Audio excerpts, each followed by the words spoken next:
And lastly, we want to look at Halloween. This is a time that I hate with a passion. Because for 7.5 years, as a high priest in Satanism, that was one of the days that was looked forward to. In Wicca, in the occult, in Satanism, every one of those, it's Samhain or Halloween is the day, the night that is celebrated the most. It is also a day when human sacrifice is celebrated. Now, kids look at it as a time of going from door to door trick-or-treating. And it's a time again of getting. Because the whole premise of Halloween is to go from door to door, knock on the door, say trick-or-treat, and you get candy in your bag. Hopefully. Okay? I always wonder what would happen if you walked up and went trick-or-treat, and they went, oh, trick, and shut the door on you. Probably. But Halloween is a time when kids look the most to being something other than themselves. And it's also a time to dress up like ghouls and goblins, witches, your favorite superheroes. Some kids even dress up like Bible characters. And we put the jack-o'-lanterns out, the pumpkins out. We go get them out of the pumpkin patch. You know, we go on the hay rack rides where we can get the pumpkins and go carve faces into them. And it's a night of fear. And see, we celebrate fear because people like to be afraid. But is there another agenda behind Halloween? Is it all fun and games, or is it something else? Because see, there's a darker side to Halloween. Not just the dressing up in the costumes, not just the going door to door and asking for candy, or stealing other kids' candy. There's a hidden agenda behind it. There's a dark secret behind it. And what we have to do is we have to look behind the eyes of this celebration, and we have to see what it's really all about. And again, if we can say that these things glorify Jesus, that these things bring edification to the body of Christ, that it's okay to celebrate. But the trick-or-treat to Halloween is not worth the price to pay. You see, when Lucifer was cast out of heaven because of his pride, because of his black heart, because he wanted to sit on the throne of God, he first thought, why shouldn't I be a God? And then he said, why shouldn't I be God? And the Bible says that he took with him 1/3 of the stars. Now, that's the angels. We don't know how many angels there were in heaven, so we don't know how many that is. But we do know that these beings became fallen. They were fallen from grace. And they're not allowed back into heaven. Satan has he has access to the throne of God. Even to today, he goes before God and accuses us. That's why he's called Satan, the accuser of the brethren. He has access to the throne of God where he can go in and accuse us, but he doesn't have access to go back in and take over his angelic authority again. You see, after Ezekiel, when Lucifer fell, nowhere else in Scripture is he ever referred to as an angelic cherub, as a special or anointed cherub as he was in Ezekiel. And so Lucifer, coming down to heaven, or coming down from heaven, coming down to the earth, said, I've got to find a way to get back at the Creator. Well, now creation can't destroy its Creator. But he said, what I will do is I will destroy the creation, us. And so that's why you have things like addictions. That's why you have suicides, young deaths, because this is a way that the fallen angels get the creation to be destroyed by destroying themselves. And he said, I will come down and I will find a way to make people worship me without knowing it. Because I can't just come out in the open and say, here I am, I'm the devil, worship me. But if he can disguise himself as other things and get that worship for himself, then he's achieved his plans. And he did it through a celebration called Halloween. It all goes back to the Celtic religion. It all goes back to Wales, Scotland, Ireland, over in those regions. And the Celts were a peculiar people. They were a very peculiar people because they worshiped many different gods and goddesses. And so we have to look at the origin by going back to the Celtic religion and their beliefs. And some of the beliefs were they believed in the power of magic. And they worshiped many different gods. And they believed in the spirits of the dead returning. And they were a fierce people who lived in fear of the reigning priests of that time called the Druids. Now you have to understand something. These people are so afraid of the Druids, because that's the religious priests, they are so afraid of them that they will give their lives if the Druids tell them to. That's how much they fear them. They are very ritualistic. They practice witchcraft. They practice seeing, looking into the future, spells, and they look to omens to tell them their future. And these priests were also known as the mighty men of oak because they carried oak staffs, and they believed that these staffs contained magical powers that they could call on at will.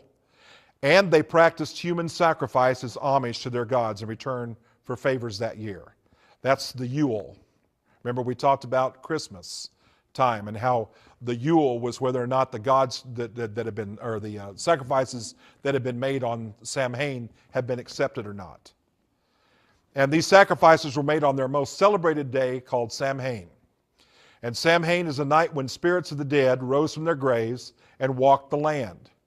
And they were so afraid of these things, walking around. And you know, when you come back as a dead person, you're kind of decayed and everything, so you don't look like you just went to the salon. You know, you come back, you're weird looking, you're scary looking. And so in order to trick them, what they decided to do was to dress like them. Now, if spirits come back, not only they were your friends in the flesh, they'll still be your friends in the spirit. If they were your enemies in the flesh, they're still going to come back and try to get revenge. So they're also your enemies in the spirit. And to protect themselves from all these vengeful spirits, what they would do would be to don costumes and try to look like them in order to trick them by making them blend in. And that's where we get the custom of the Halloween costume. The Celts would dress up in order to trick these spirits into thinking that, oh, I'm one of you, don't harm me. And that's the premise of the Halloween costume. And they would dress up in grotesque costumes. I mean, they would try to look like these beings, like these demonic spirits. Now, the origin of trick-or-treat. Kids, I want you to listen to me very carefully. As I told you before, I don't sugarcoat anything. And I'm not going to sugarcoat this. Here's where trick-or-treat comes from. These priests, these Druid priests on Samhain, on the night of Samhain, would go across the countryside and they would demand a sacrifice be made. And they would ask for the youngest child of the household or of that manor to be placed in chains on a post outside the house. And they would pass over the land that night. And if the sacrifice was young enough and innocent enough and acceptable, then they would carve grotesque face in a turnip, not a pumpkin. Not a pumpkin. Because see, over in Ireland, the turnips are still the most widely used vegetable. Not the pumpkin. It didn't go to a pumpkin until it came to the United States. They would carve a grotesque face in this turnip and set it on the porch of that house. And that was to symbolize to these spirits that were roaming around that night that the sacrifice had been made. And if the sacrifice wasn't given, if the father of the house stood up against these Druid priests and said, I'm not giving you my youngest, I'm not giving you my daughter, I'm not giving you my son, then they would draw a pentagram in goat's blood, the five-pointed star. They would draw it on the porch, front door of that home. And someone in that home would die that night. Now, I'm not saying that demons went in and killed them. I'm not saying that the Druids snuck back in and killed them. But remember, these people are so afraid of these people that most of them died out of fear. literally died out of fear. And this is where trick-or-treat comes from. It has nothing to do with door-to-door seeking candy. It has nothing to do with walking up to someone and say trick-or-treat. It has to do with child sacrifice. You know, this is a time when kids need to learn, children need to learn how to evangelize these things. My daughter, who's 8 years old, can go to a school and she can tell any classmate in that school why Halloween shouldn't be celebrated. She knows it. She's very sensitive in the spirit. She's also heard Daddy talk about it, and she remembered everything. And she will evangelize. I've heard her talk to other kids about it. But peer pressure is a tough thing. And it's hard. It's hard to tell your child, well, you know, I don't want you dressing up like them. I don't want you wearing what they're wearing. I don't want you going out that night. Because, see, the kids will make fun of them for not doing it. Okay? So, as children, they need to learn how to evangelize the truth. Because, see, people don't want to hear the truth. In the time that I started my ministering, and God put me on the path to minister and expose these things, I found that the one truth was that people don't want to hear the truth. They'd rather not know, because then they're not accountable. You see, once you've heard the truth, now you're accountable for that truth and what you do with it. Now, what you're seeing here, these are modern day Druids, and they're standing at a place called Stonehenge in England. Now, they still do not know what Stonehenge is, what the true purpose of it is. They think that it has something to do with astronomy, the stars and the planets, and also seasons and times, and they say it's a huge clock, but nobody really knows. However, they do know that sacrifices were made on those grounds by the Druids, and these are modern day Druids. And I'm sure the authorities don't look too good on them doing any sacrifices. But here they are assembled, and you see they're in a circle. And what they do, these are the priests here holding those twigs. See that? Remember we talked about the mistletoe being given out to the people, believing that it was a powerful tool to do away with evil spirits. And what they do is they assemble there on Halloween night, and they believe that energies come down from the universe, travel into those stones, and are reflected, and in the center of that is a huge energy that they can tap. Whoa, wait a minute. Didn't we see that on that UN flag? The exact same thing with the people associated in a symbol, in a circle, assembled, and then inside of that was the energy source? And every year from September through November 1st, this tradition of the offering of sacrifices still continues. And this is why you have child abductions and school shootings. Now, I want to read to you something that came across to me today. And this is from Fox News, and it says, "Hunt underway in Chicago for a creepy clown who stalks children." And it says, parents on Chicago's South Side are on the edge after reports of a man dressed as a clown has tried to lure several children into his van. The creepy clown, who has been spotted 4 times in the past week on the city's west and south sides, wears a wig and full face paint and carries balloons when he approaches children. And area schools are on the alert, and some have even sent letters home to parents telling them to warn their children about talking to strangers. Here is an Ohio man. Burning cross was just a Halloween decoration. In Canton, Ohio, a Canton man accused of burning a cross in front of his home says he was arrested in a misunderstanding over his Halloween decorations.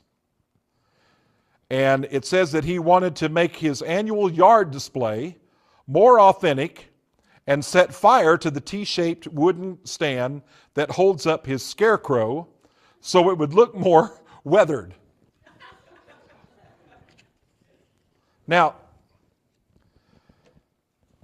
these people are so apt at abducting a child that all it takes, parents, is for you to turn your head just one time. You can be in a mall, you can be on your front porch and leave your child on the front porch, go in to answer the phone or go in to get something, come back out, and your son or daughter is gone. They usually use black vans. They paint the windows so you can't see in. And they will roll up, and I mean, there's 3 to 4 people in these vans, and they can abduct a child before you know what's happened. And it makes my blood cringe whenever I see an Amber Alert on the TV during this time. It's because I know that, remember, Mabon is the gathering of sacrifices. It's the time when sacrifices are gathered for Samhain. And that's why you have school shootings during this time, more than any other time. It's a time of sacrifice. The kids at Columbine watched a video game called Doom, day in and day out, where you are attacked by zombie creatures. And if they bite you, you begin to get this infection and you become one of them. And so you go around and you start shooting these creatures. In the next video that I'm planning to do, I'm going to show a screen of a video game called Kindergarten Killer, where you are a disgruntled bus driver at a school, and you begin to take a gun and you go from room to room shooting school children. Video game. It's still a time of sacrifice. What is the hidden agenda of Halloween? This is it. To fascinate, lure, and captivate our children to desire to be something other than themselves. That's the agenda. And you see, it works. Because you have people like Harry Potter and some of those things that lure kids to want to become witches, want to become wizards. You want to have a special demon, little demon with you, the shape-shifting demon with you, as in the golden compass. It gives them a chance to be something they're not. They can be something totally different. And I'll tell you what, I've seen kids dress up, and as soon as that costume goes on, they're right in character. It's almost like their personality changes. In the last 3 to 4 years, I watched an interest and obsession with magic and all forms of occult be on the rise. And what stunned me was that the largest group had once been school children, but now was being outnumbered by adults. And I thought it was kind of ironic, because when I was on the tour on the Under the Spell of Harry Potter, when I was on that tour, God managed to put me on a plane, and never failed, there would be 1 adult or 2 adults on that plane reading Harry Potter books.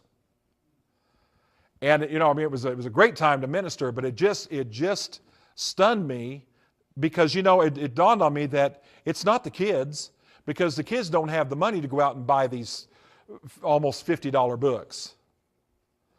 It's the parents. It's the adults that go out and get it for them. And the more they begin to read it to their children, the more they get into the story, now they've got to find the next book so that they can find out what happened. And now they get wrapped up in it. And even Christians find themselves amazed and fascinated by the occult. Even Christians. It's all part of the strategy. After all, we've been told by our prominent church leaders. I remember when Chuck Colson came out and he said, we've got to embrace all religions. And he's not the only one that said that. And we've got to realize that witchcraft and Satanism are a religion. And they're a protected religion. That means if they want to open up a satanic church right next door to you, legally there's nothing you can do about it, because they're protected. On the outside, these practices appear to be fun, and they're somewhat innocent, but the Lord doesn't see it that way. And he speaks of those things that he hates and he detests in Deuteronomy 18. And even the media has grasped onto this. Now, I wonder if some of you have seen some of these. These are programs that are on television now. One of them is called Ghost Hunters. And these are plumbers by day and ghost hunters by night. And what they do, it's on the Sci-Fi Channel, and what they do is they They go into places that are reported to be haunted, and people see apparitions in the house, or they see things moving around, or they've had attacks go on. And so what these guys do is they go in and they do what's called electronic voice projection, and you can't hear the spirit speak to you. In other words, a ghost can't speak to you where you can audibly hear him, but he can talk on a tape recorder. And so what they do is they take this special tape recorder and they put it on a table in that house, and supposedly the spirit speaks to them on this tape recorder. So when they play it back, they hear the voice of the spirit speaking. Another one is paranormal state, and these are college students that have formed a paranormal investigation team. And what they do, they don't just go out looking for ghosts, they go out looking for demons. There was one episode where there was an 8-year-old boy, and he was being attacked. I mean, literally attacked, being thrown against a wall, being scratched, being literally attacked physically by something in the house. And so they went into this house, and they played the Ouija board, and they contacted the spirit, and the spirit attacked the boy, and you saw him fall off of a chair, and he grabbed his stomach, and they opened up his shirt, and there was 4 scratches across his stomach. Now, ghosts don't do that. That's not the spirit of Uncle Bob or Aunt Lucy, okay? That's a demonic spirit. That's a demonic attack. There's most haunted places, haunted America. Oh yeah, there's even Montel featuring a woman called Sylvia Brown. And Sylvia, good old Sylvia, she's a psychic, you know. What she does is she talks to these people, and she sees dead people, okay? And they're all over the place. They're all around you. And she talks to them, and they talk to her. And so, you know, you can find out where Uncle Bob kept the inheritance or hid, you know, your money, you know, type of thing. And so she tells them, well, this is just Uncle Bill, and he's mad because you moved the piano from the family room to the playroom, and if you'll move the piano back, he says that he'll stop all this attacks and everything will be okay. And so they do it. And so then all of a sudden the spirit stuff stops, and now they're happy, and they're you know what they've done? They've just given that spirit license to be there.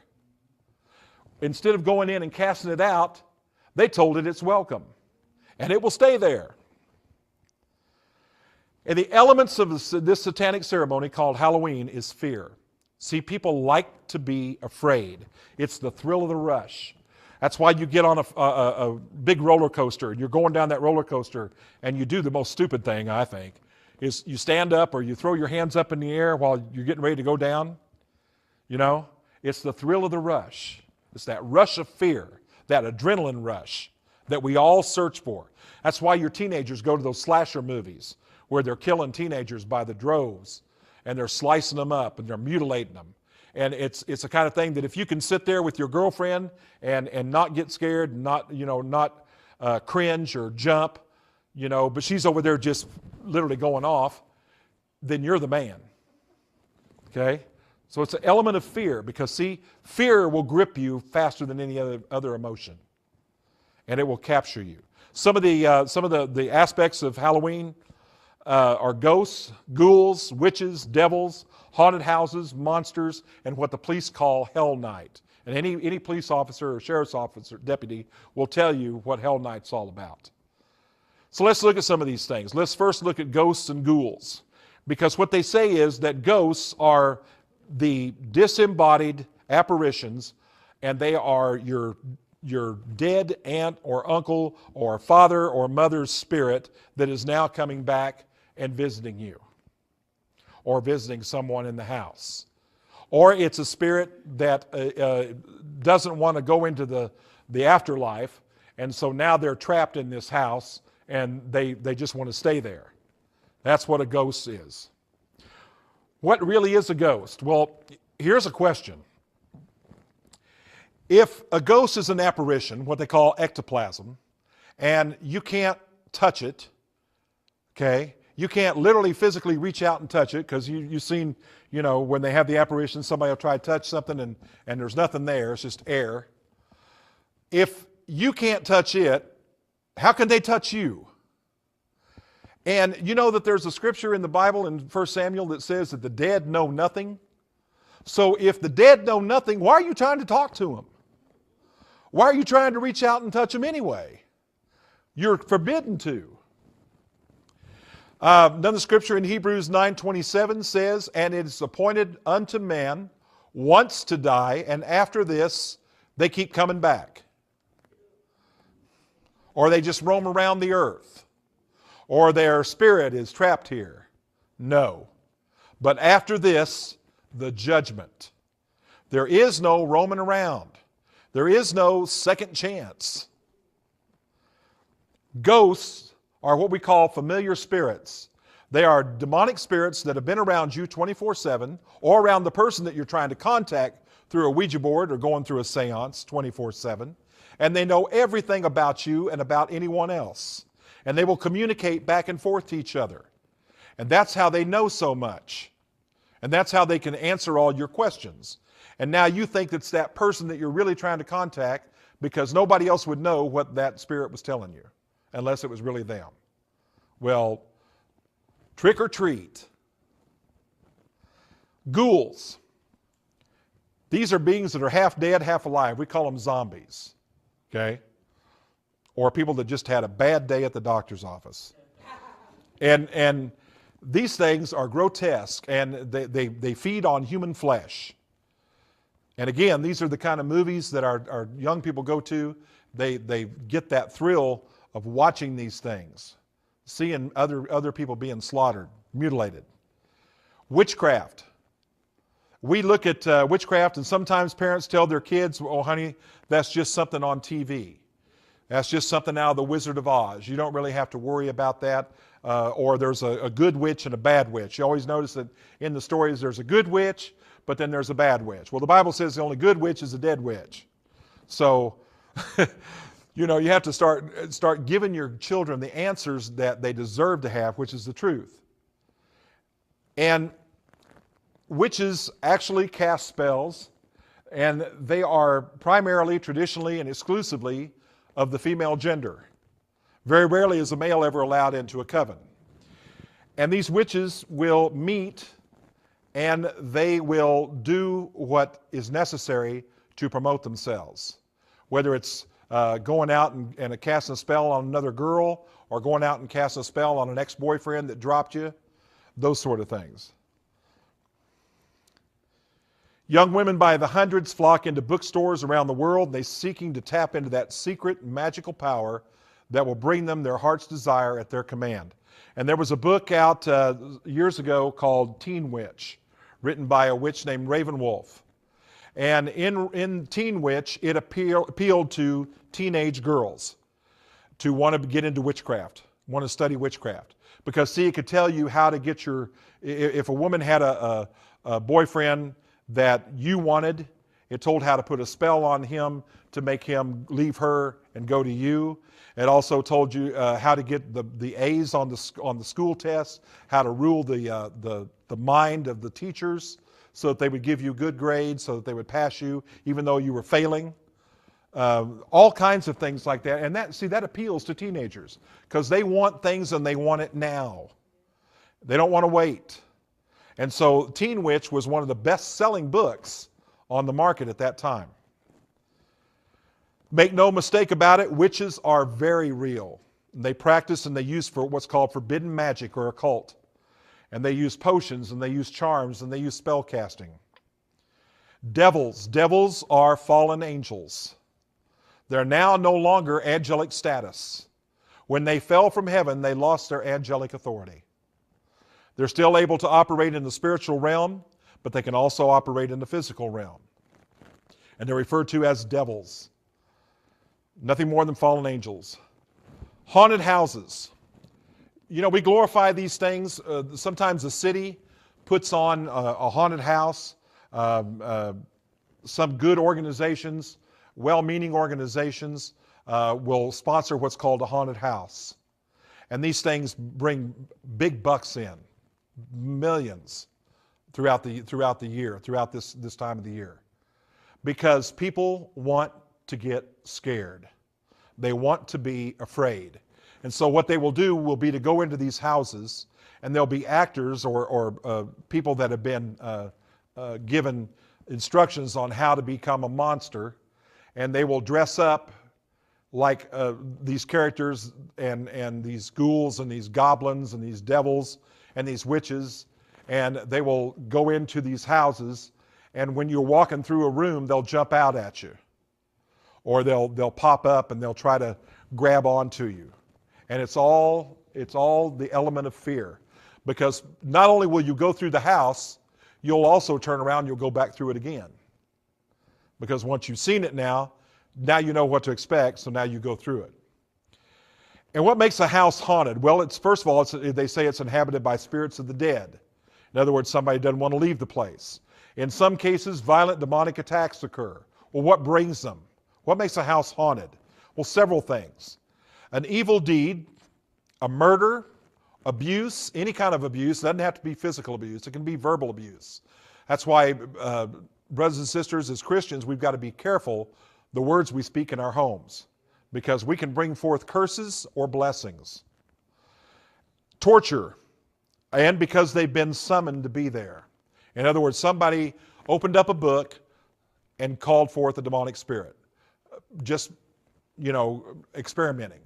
Or they played a Ouija board and they contacted a spirit. Or they played with tarot cards, or they played with crystal balls. Those things will attract demons like a magnet. All those things will. This is a house on South 93rd Street, and it got its notoriety by, this was years ago, got its notoriety with a Shawnee County Sheriff's deputy who went out there because there were kids out there. It was an abandoned house, and they were going out there, and because kids were going in, they were having beer parties out there. And they went into the house, and the deputy went up into the master bedroom, and he said that on the bedroom floor, on the upstairs floor, was painted a circle, and inside that circle was a 5-pointed intersecting star. And inside that star was in the center of the star was a dead squirrel. And it was stinking, and so he said, I walked into the circle, and I picked the squirrel up, and I took it out and threw it away. And after that, he had wrecked, I'm thinking it's like 3 to 4 police cars, sheriff's cars. He wrecked them. He fell off of a ladder. The ladder scaffolding just gave way, and he fell off, broken arm. His wife went through a bunch of ailments, and some of his kids did also. And he attributes what happened to him because he walked into that circle and got that squirrel out. Then it got notoriety because kids now thought it was kind of cool to go out there, and so they did, and they started walking in there, and they would hear voices speak to them with no one there. Some kids reported going into rooms and their names would appear, like something was carving their name on the wall or on a door. And then there were people who went out and took pictures of the house, and not on the regular photo itself, but on the negative, you could see flames coming out the window of the house. And the house got kind of torn down, run down. It was kind of fallen down. And the good brother that brought me to the Lord, he called me and he said, let's go out there. And I said, okay. And so we did, and we walked in the back, and outside in the backyard, it was interesting because covering the whole backyard were these huge stones, and they formed a huge circle in the backyard. And we went inside the house, and we found the pentagram, and I saw that it was a satanic pentagram, the 5-pointed star turned upside down. And around that star were written the Enochian keys, which only Satanists would know what those symbols meant. And then we went downstairs and we found the fireplace, and the fireplace had been chipped out so that it would form an altar, so that it would be big enough for a person to be laid on. And we went downstairs and we found bones. We didn't ask what kind of bones. Since then, that house had a fence put around it because too many people were going out there. It was private property. The people who owned the land were complaining. They put up a fence, and then finally they tore the house down.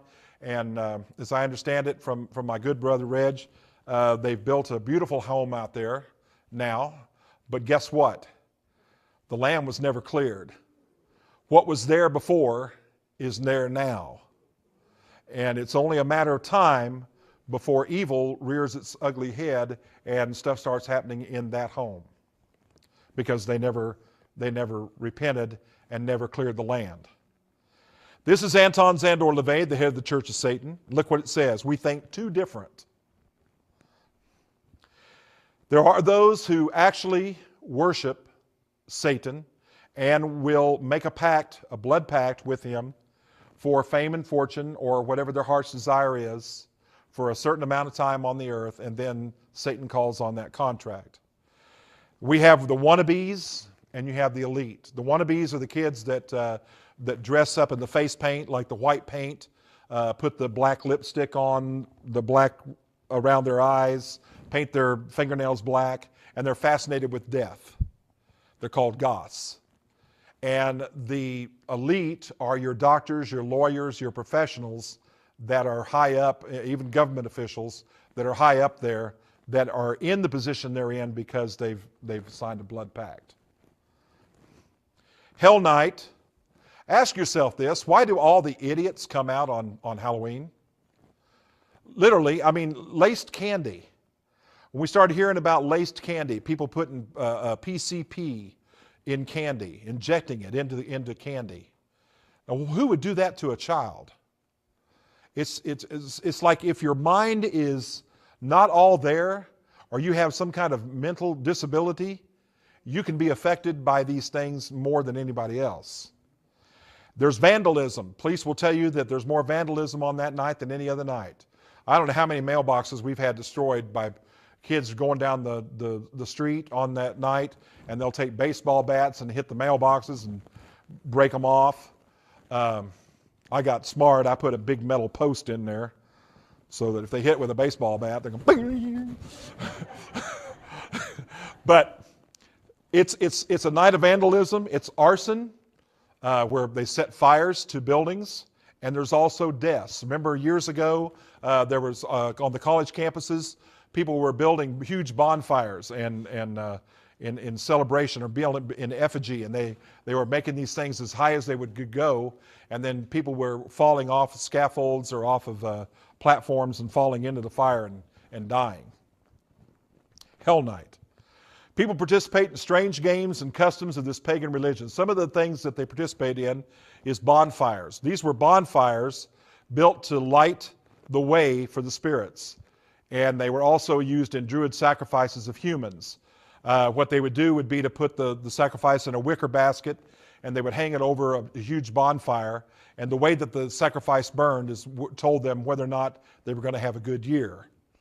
The guy in the basket wasn't having a good time, but it told the Druids whether or not they were going to have a good year. Snap Apple. This is a game, we call it bobbing for apples, and it was a means of divination, and it was played by boys, young boys, and apples were set afloat in a tub of water, and if you could take your hands behind your back and you could reach down into that water and pull up an apple, that you were assured of the love of your desire. And that's where the bobbing for apples comes from. Divinations, they have runes, casting stones, and scrying, and that's like taking a mirror and painting it black, and if you stand there and look long enough into the mirror, you're supposed to be able to see things. Well, I'm sure if you looked into a black mirror long enough, you start seeing anything, you know. And it was divining of the future, and they would ask it questions concerning marriage, luck, health, and when one's time of death was going to be. Those were popular questions then. Owls, bats, cats, and toads are things you see all over in Halloween. They're creatures that are familiar with Halloween, and they're considered to be what's called witches' familiars. And it's believed that Satan would take the form of one of these animals and aid the witch in divining the future. Jack-o'-lanterns, these are the pumpkins. Remember we talked about it started out as turnips, and then when it was Americanized, it was pulled over to pumpkins. And they started carving grotesque faces in pumpkins. Also called lantern men, hobblangers, or will-o'-wisp. And there were ghostly lights that bobbed along like a lantern in someone's hand, called corpse candles over in England. And they would appear in bogs and things, and people would see these lights and think that they were spirits. And the Celts would carve grotesque faces in turnips to fool evil spirits. Today, not much has changed. We're still doing exactly the same practices. Samhain, the Lord of the Dead, the Night of the Dead, is glorified and promoted in the movie industry. There was a movie out in 2007 called Halloween, a remake by Rob Zombie. And it was a remake of a series of movies called Halloween. And it featured a maniacal killer called Michael Myers. And Michael Myers killed his sister with a big butcher knife. And then all of a sudden, something possessed him. And he was put into an institution, and he grew up in an institution, an asylum. And he was worked with a doctor, and the doctor said that when he looked into the eyes of Michael, all he saw was pure evil. That he knew that evil existed because it was living in Michael Myers. And now Michael Myers escapes from the asylum, and he goes about and he dons a, believe it or not, he dons a made-up William Shatner mask. You know, the Captain, yeah, from Star Trek. And he dons one of those masks, but it's painted white and made to look totally different. And he dons this mask, and he dons a pair of overalls, and now he goes about killing teenagers. And when you watch the movies, it's nothing more than a time of mutilation and murder. I mean, and it's graphic, very graphic. And you see that rush, that adrenaline rush, is what draws teenagers to watch these movies. And the weird thing about him is you can't kill him. You can blow him up, you can cut him up, but you can't kill him. He keeps coming back. There's Halloween 1, 2, 3, 4, 5, you just can't get rid of him. Can't get rid of Michael Myers. The enemy is real. Then we have to learn the hidden things about him. We have to learn how to discern what is evil and what is not. Now, listen to me, we cannot become Christian witch hunters. There is not a demon under every rock or a devil around every corner. But when something is out and out open and they're blatant about it, then it is our responsibility to expose that darkness. But we can't be Christian witch hunters and go looking for the devil in everything. Because see, the trouble is, if you look for the devil in everything, you're going to find him in everything. The enemy is real. It's not something made up. It's not something out of the Wizard of Oz. It's not something in a book. He's real. He exists. And his plot and his plan and his whole agenda is to get rid of God's creation. There are those who worship the devil in the dark side, and they're very dangerous. The Gothic, we talked about, the Gothic movement came about several years ago, and it gave people an opportunity to celebrate death, people that were fascinated with the macabre. Halloween gives people the opportunity to become a part of this strange, weird, and horror-filled world of darkness. Even adults look forward to the night that they can dress up in costume and become somebody or something else. Remember, the whole agenda is to fascinate and lure and captivate into being something other than yourself. And as a child, we're taught that it's fun to scare others. Oh, it was great. I mean, I used to look forward to Halloween so bad as a teenager. Because see, I'd lay down by the porch on our house, and I'd lay there and wait for kids to come up to the porch. And I had the light kind of dim on the porch. I put in like one of those 10-watt bulbs or whatever, so that they couldn't really see really good. And I had a glove filled with Kleenex, and it was hanging out of the mailbox. And I had I had on the middle finger, I had a string going up, and I could move that string and make that hand wave, like this. And it was so much fun, I mean, the kids would come up to the door and they'd ring the doorbell, ding dong, and I'd go, oh. And these little kids would look at each other and go, what was that? And I said, I don't know. Like that, ring it again. Ding dong, and I go, what do you want? Like that. And you can just see the fear. They start trembling, and I'd be like, and I start working that hand, look at that hand, going up and down. And they were just scared, and it was fun. And they'd drop their candy and run off, and we'd pick it up, it was great. But it gives us a time to really scare other people. And it's fun to scare other people, see? What they're actually doing is they're opening themselves up to secret things that are biblically forbidden and should remain sealed. Should never have been opened. But most parents don't see any harm with allowing their kids to dress up and copy these things. They even see it as innocent fun.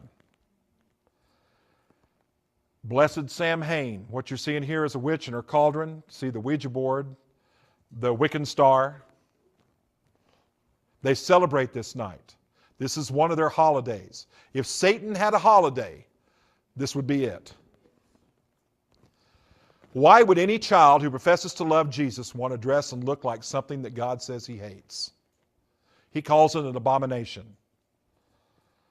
Deuteronomy 18 says that God finds these practices to be an abomination. When thou art come into the land which the Lord thy God giveth thee, thou shalt not learn to do after the abominations of those nations. Abomination is something that God detests with his whole heart. There shall not be found among you anyone that maketh his son or his daughter to pass through the fire. That's child sacrifice. Do we still have that? Absolutely. One way we have it is abortion. Or that useth divination. These are tools used for foretelling and seeing into the future. Crystal balls, tarot cards. Or an observer of times. This is stargazing, astrology, divination, supposed influence of the stars and how they work on your life. You know, what sign are you? Or an enchanter, one who hypnotizes and controls through his voice or by music. A lot of bands out there know how to hypnotize kids with the music. Or a witch, one who practices the ancient craft and uses magic spells, potions, and hexes to promote herself. Or a charmer, one that uses objects like jewelry, etc., to cast spells over others and control their minds. Or the Bible says a consulter with familiar spirits, one who has spirit guides, giving them counsel and advice on their affairs and undertakings. Or a wizard like Harry Potter, skilled in the magical arts, one who's able to summon and cast spells. Or a necromancer, one who attempts to summon the dead in order to get information. Remember we said the dead know nothing?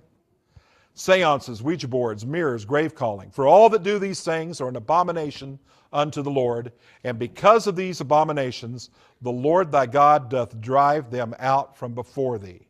Thou shalt be perfect with the Lord thy God. Ask and it shall be given you. Seek and you shall find. Knock and the door shall be opened unto you. These are instructions for blessings, but it's also a warning goes with it. And that is, we've got to be careful whose door we're knocking on. Because if you're knocking on the door of Satan, 99 to 100% chance he's going to be home. And he'll answer. He's ready to answer that door. He's ready to answer on a beck and call. In the book of Proverbs, we find the lifelong fruits of training a child in the way he or she should go. We're able to make this training so strong and deep that our children grow older, they won't depart from it. Train up a child, Proverbs 22:8 says, in the way he should go, and when he is old, he will not depart from it. If that same child is trained in the ways of the world and Satan, chances are they won't depart from that either. Former Beatles member George Harrison understood this. He was a Hindu, and he worshipped a Hindu god called Krishna. And in a Rolling Stones interview, he said this: the main thing is to get the kids, nail you when you're young, and brainwash you. Then they've got you for the rest of your life. And that's true. The lure of the occult is strong. Strong. We cannot get caught up in it. We've got to be very careful that we don't get so fascinated that we're drawn in before we know what happened. The church has got to stop condoning and accepting these beliefs and practices and use the authority it's been given to fight against these things. I've said it before. The church is the only institution on the face of the earth that has the authority to go against the very gates of hell itself. But we're not doing it. We've lost our spiritual muscle. We've lost that authority. We've got to get it back. We've got to realize we're in a war. We're in a mission field, but we're also on a battlefield each and every day of our lives. We've got to put on God's holy armor. We've got to put on the belt of truth, the breastplate of righteousness, the helmet of salvation, the shield of faith, and take up the sword of the Spirit. And you say, well, what about the shoes? Well, see, that's up to you. Because once you know the truth, it's your responsibility to take it out. Not keep it in the church, not keep it in Sunday school class, not keep it to yourself, but take it out. Because there's too many out there that are perishing. We've got to take it forth. We've got to take what we know and take it forth while it's still time. Those who love and serve the Lord Jesus Christ have no business flirting with the kingdom of darkness. None at all. The fight's on. When thou goest to do battle, look what God says. When thou goest to do battle against thine enemies and seest horses and chariots and people more than thou, be not afraid of them. For the Lord thy God is with thee, which brought thee out of the land of Egypt. That's to let you know that greater is he who is in us than he who is in the world. The lines have been drawn. The war's been declared, and it's on. We got to be like lions. We can't be like meat kittens anymore. We got to start roaring the truth. We've got to start making people listen. Jesus is watching over the world to see if we will follow his instructions. Look what he says. Therefore come out from among them and be ye separate. Touch not the unclean thing. And if we do all these things, and if we keep in account what God says and his word, and not stray from some other belief system or let some other system come in and corrupt us, if we can do those things, we can have victory over the darkness.